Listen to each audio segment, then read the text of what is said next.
The border between North and South Korea, December 12, 2025, 4:30 a.m. A single gunshot rings out across the DMZ, the world's most heavily fortified border. But this isn't a random act of aggression. It's the first move in what intelligence agencies have dubbed Operation Fallen Star. Behind the scenes, 3 distinct strategies have been meticulously planned to dismantle the Kim regime, each with its own shocking consequences. For decades, North Korea has stood as a defiant nuclear-armed threat, outlasting every attempt to bring it to heel. But the world has run out of patience. What you're about to discover are the 3 most viable options to take down North Korea, methods that could finally end the Kim dynasty's reign of terror. But here's what's truly terrifying. One of these methods is already being implemented as we speak. The question isn't if North Korea will fall, it's how. And which option would cause the least bloodshed while preventing a nuclear catastrophe that could kill millions? Let's break it down. For decades, North Koreans have been told they live in a socialist paradise, while the rest of the world suffers in capitalist hell. But that narrative is cracking. Through USB drives smuggled across the Chinese border, radio broadcasts penetrating their airwaves, and balloons carrying leaflets from the south, North Koreans are increasingly exposed to the reality beyond their borders. And that reality is devastating their belief system. You might think a few TV shows and some pamphlets couldn't topple a nuclear-armed dictatorship, but that underestimates just how fragile the North Korean propaganda machine really is. The entire Kim dynasty's rule has been built on a foundation of lies, that the Kims are godlike figures, that North Korea won the Korean War, that citizens are better off than their southern neighbors. Once those lies are exposed, the regime's grip on power begins to weaken. Since 2009, millions of USB drives and micro SD cards have been smuggled into North Korea, according to groups tracking cross-border information flow. That's one for every few citizens, creating invisible networks of resistance across the country. These drives aren't just entertainment, they're weapons of mass revelation. The method is shockingly effective. As human rights activists explain, North Korean defectors consistently report that exposure to outside information was a key factor in their decision to escape. The psychological impact is devastating the regime's control in ways missiles never could. What makes these drives so potent is how they're distributed. Rather than dropping them from drones or balloons, most enter through sophisticated smuggling networks operating along the Chinese border. Technology smugglers risk torture at the hands of North Korean authorities but continue their dangerous missions. One distributor was reportedly executed after delivering 500 flash drives, yet the flow of information continues. The weapons of this information war grow more sophisticated every year. Since 2010, access to USB flash drives and foreign media in North Korea has surged. Despite harsh penalties, including the risk of execution, over 83% of escapees between 2016 and 2020 reported consuming foreign music, TV shows, or films before they fled. The regime understands this threat all too well. Kim Jong-un has implemented some of the world's harshest penalties for citizens caught with foreign media. People found in possession of South Korean dramas or American movies face public trials, with punishments ranging from years in labor camps to execution. Yet, despite these draconian measures, the black market for foreign media thrives. Each drive costs North Koreans the equivalent of a week's wages, yet demand remains insatiable.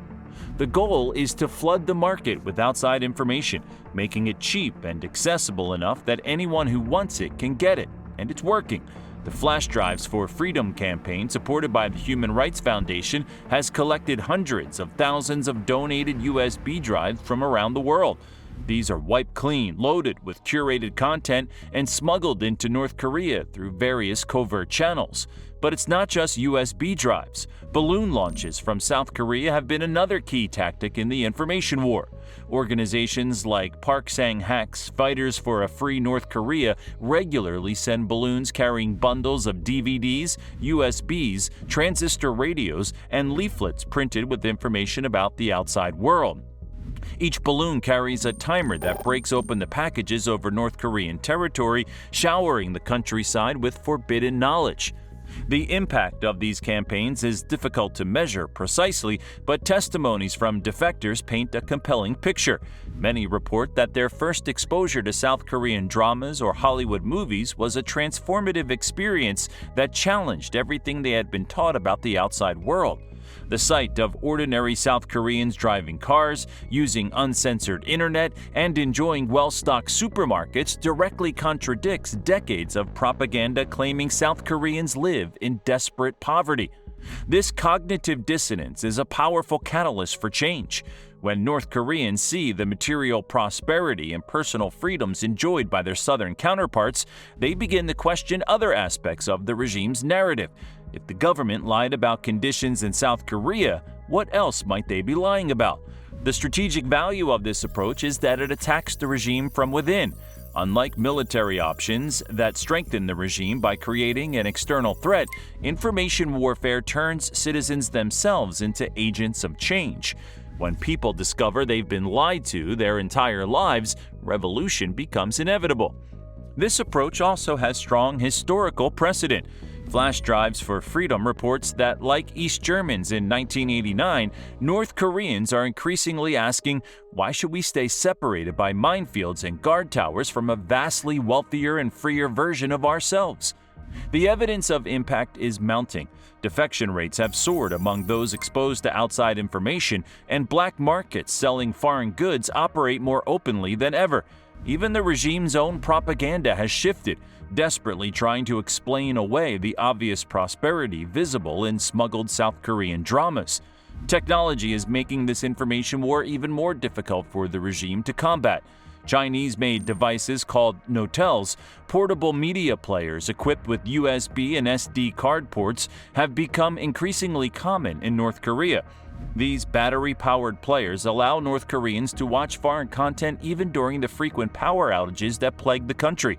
Some even feature built-in radio receivers capable of picking up South Korean and Chinese broadcasts. The regime's control over information is further weakened by the growing prevalence of smartphones and tablets within North Korea. While the network connectivity of these devices is strictly limited, they come with one crucial feature that information activists can exploit: USB ports. This technological evolution represents a significant challenge to the regime's information monopoly. But like all strategic options, information warfare has one critical flaw: time. While psychological operations can erode the regime's foundations, the process could take years, even decades, to fully collapse the government. And with Kim Jong-un furiously developing his nuclear arsenal, the world may not have that luxury. If you're thinking we need something more immediate, you're right. But what comes next might shock you, because it involves a strategy that's been attempted at least 12 times already and failed every time. The second strategy for taking down North Korea is as ancient as politics itself: assassination. Eliminate Kim Jong-un and possibly other key leaders through covert action, and you potentially destroy the command structure of the entire regime. It seems straightforward enough: one precision strike and the nightmare ends. But if it were that simple, someone would have succeeded by now. Since taking power in 2011, Kim Jong-un has survived multiple assassination attempts.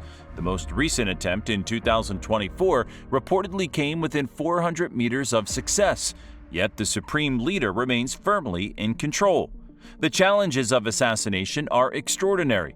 First, there's the problem of access.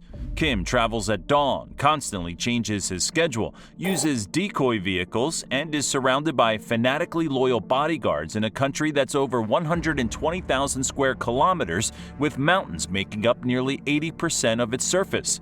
His movements are so secretive that even high-ranking officials often don't know his whereabouts. The consequences of a failed attempt would be catastrophic.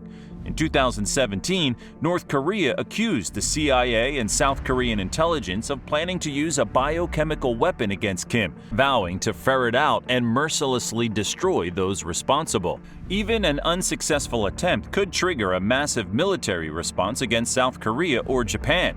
But even if an assassin did manage to eliminate Kim Jong-un, would that really solve the problem? Here's where things get complicated. Intelligence agencies believe Kim Jong-un has put a kill order on his half-brother's head, with the assassination of Kim Jong-nam in 2017 serving as a chilling example of the regime's ruthlessness. The killing took place in broad daylight at Malaysia's Kuala Lumpur International Airport using VX nerve agent, one of the deadliest chemical weapons on Earth. The assassination was expertly planned, with two women approaching Kim Jong-nam and swabbing his face with the VX nerve agent as he waited for a flight to Macau. He died just 15 to 20 minutes later while being transported to the hospital. The brazen nature of this killing reveals the regime's capabilities and willingness to conduct lethal operations far beyond North Korea's borders. The women who carried out the attack, Siti Aisyah from Indonesia and Joan Chi Huang from Vietnam, claimed they had been tricked into participating, believing they were taking part in a prank show. Both were initially charged with murder, though the charges were later dropped when investigators determined they had indeed been unwitting pawns in the plot. Four North Korean suspects, later confirmed to be spies, fled the country immediately after the assassination. Kim Jong-nam's killing demonstrates both the regime's effectiveness at eliminating threats and its complete disregard for international norms. The use of a banned chemical weapon in a public international airport shows a level of audacity that few other regimes would contemplate.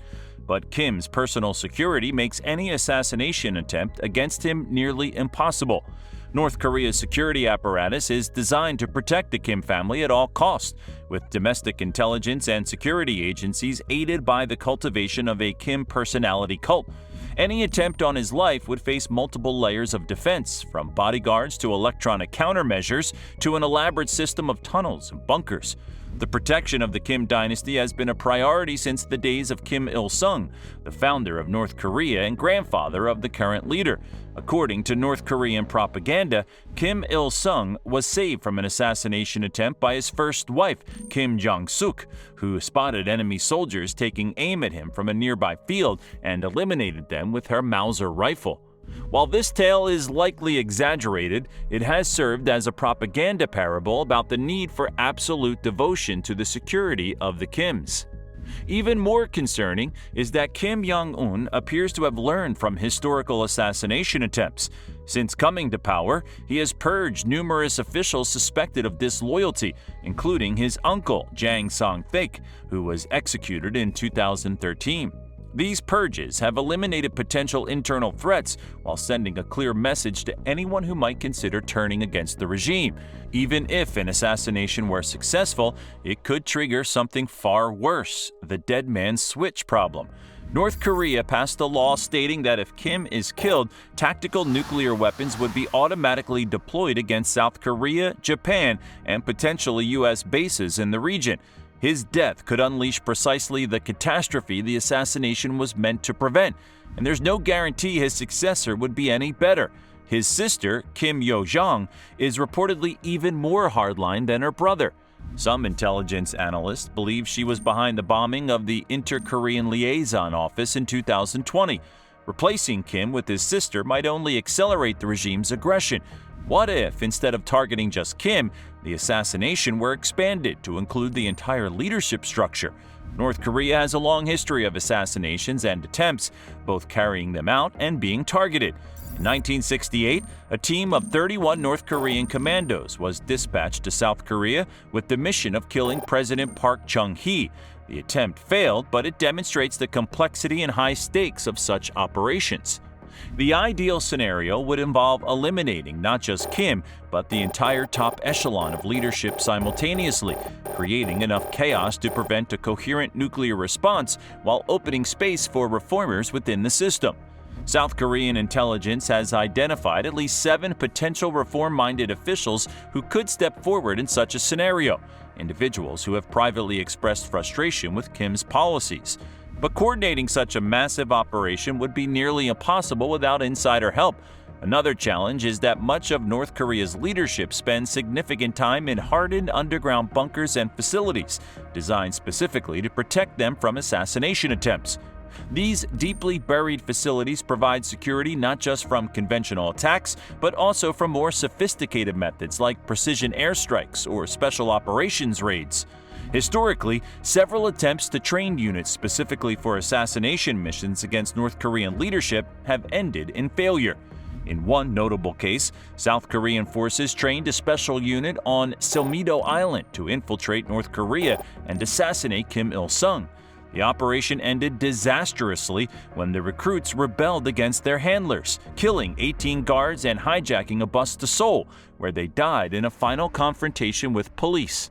And yet, despite these risks and historical failures, assassination remains on the table because it offers something the information warfare approach doesn't: speed. In a matter of hours, the entire leadership structure could change. But if you think assassination is risky, wait until you hear about the third option, the approach that military planners consider the absolute last resort, but also the most definitive solution.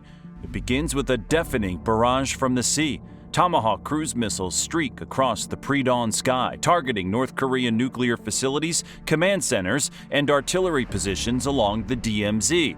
Within minutes, stealth fighters penetrate North Korean airspace, clearing the way for waves of bombers.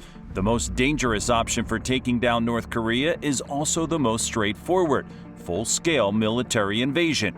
But the cost would be catastrophic. Even before the first American or South Korean boot touches North Korean soil, the regime would almost certainly unleash its arsenal against Seoul, a city of 10 million people just 35 miles from the border.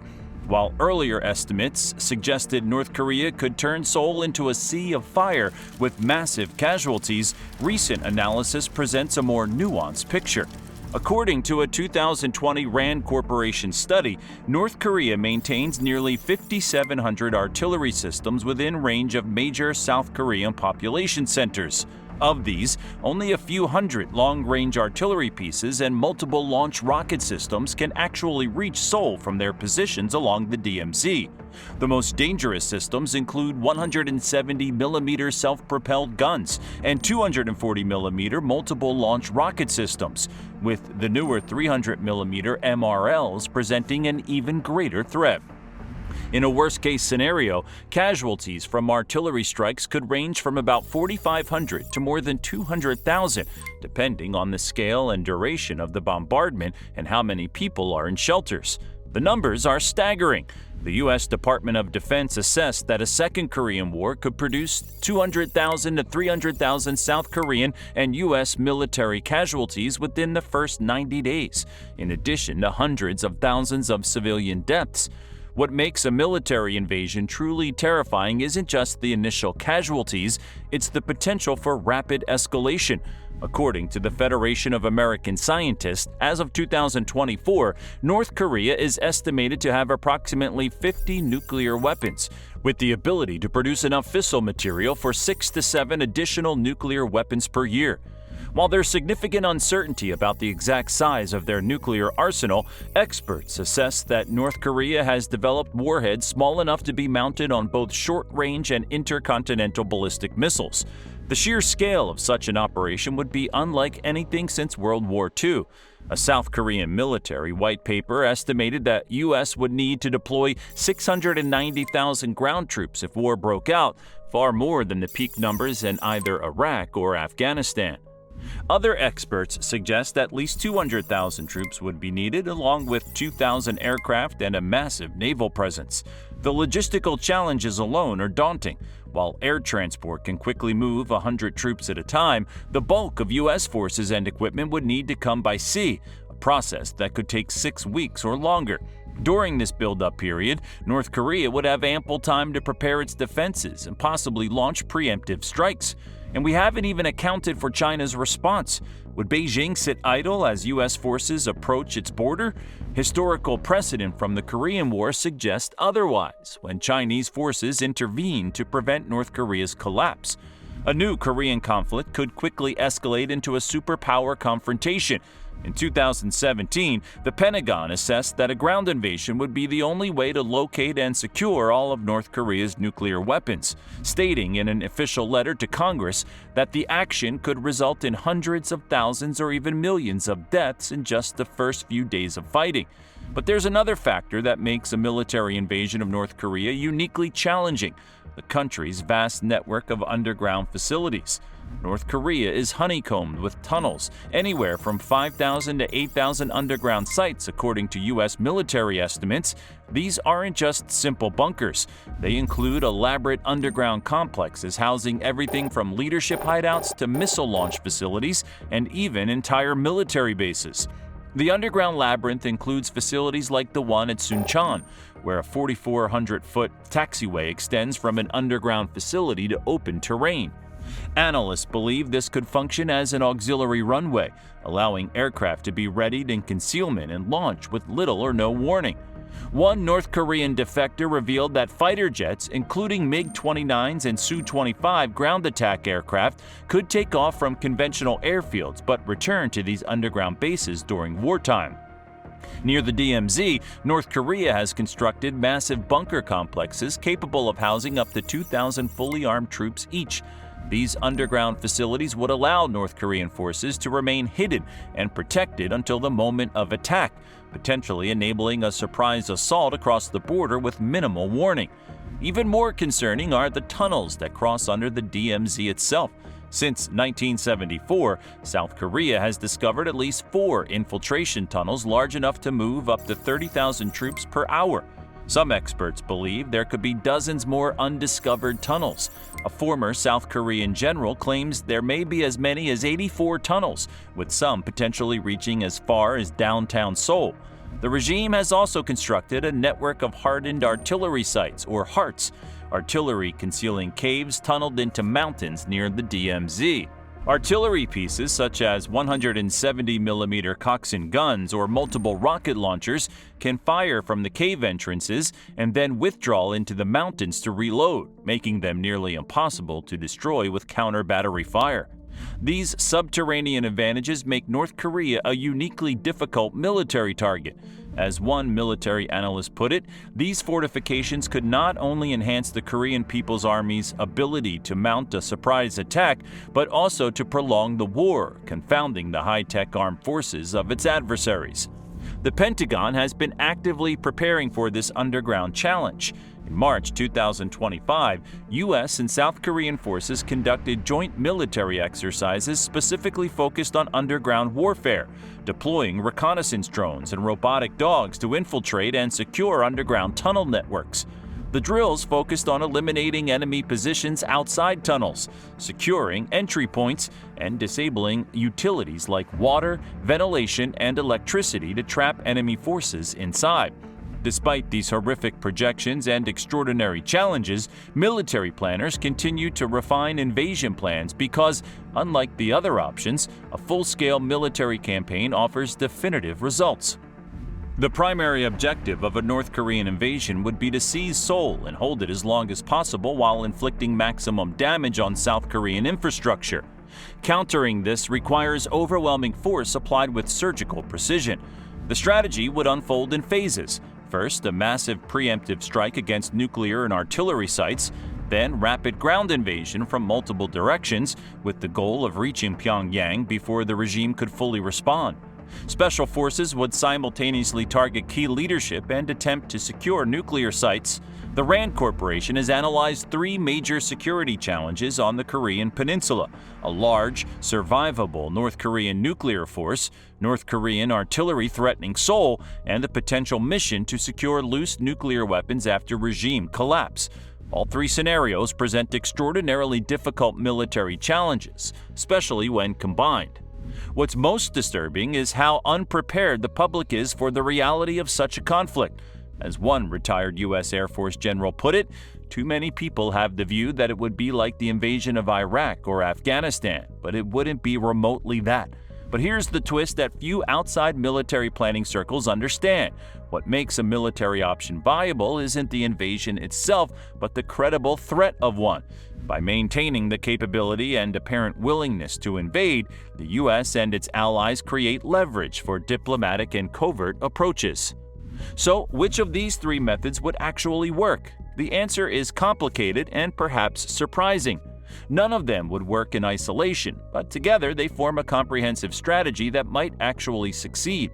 Information warfare creates internal pressure and weakens regime legitimacy. The threat of assassination forces Kim to focus inward on security rather than outward aggression. And the looming possibility of invasion provides the ultimate motivation for both North Korea and China to consider alternatives.